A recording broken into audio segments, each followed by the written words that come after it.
फूल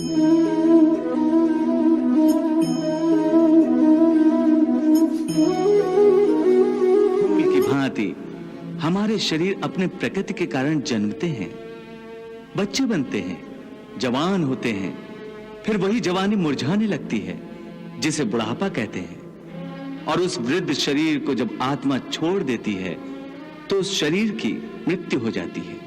परंतु वो आत्मा कहां चली जाती है? शरीर के बिना आत्मा कहां और कैसे वास करती है? पुराना शरीर छोड़ने के बाद आत्मा नए शरीर में वास करती है। किसी शिशु के शरीर में चेतना रूप होकर आ जाती है, फिर वही चक्र शुरू हो जाता है। फिर वही जन्मना, रेंगना, उठकर चलना, फिर लड़खड़ाना और गिर जाना। ये सब शरीर के कौतुक हैं। इतनी बात समझ लोगे तो ना तुम्हें किसी के मरने का शोक होगा और ना तुम्हें मृत्यु का भय होगा।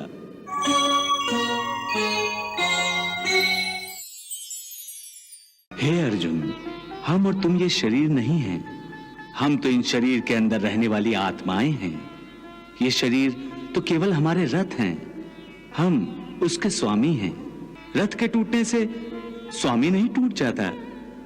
उसी प्रकार शरीर के सुख और दुख आत्मा को सुखी या दुखी नहीं करते। तो फिर ये सुख दुख का आभास हमारी आत्मा को क्यों होता है? ये सुख दुख का आभास आत्मा को नहीं होता, केवल शरीर को होता है। तो फिर आत्मा को क्या होता है? आत्मा को कुछ नहीं होता, क्योंकि ये होना न होना, सुख दुख, सर्दी गर्मी, ये सब प्रकृति के नियम हैं। आत्मा तो अविनाशी परमात्मा का अंश है, इसलिए आत्मा प्रकृति की सीमा से बाहर है। आत्मा अचिंत्य है, मानवीय चेतना के चिंतन के घेरे में नहीं आती।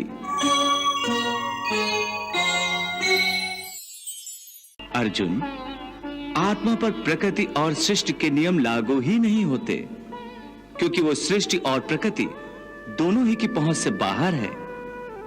जैसे एक चिंगारी अग्नि का ही अंश होती है, वैसे ही आत्मा परमात्मा का ही अंश होता है।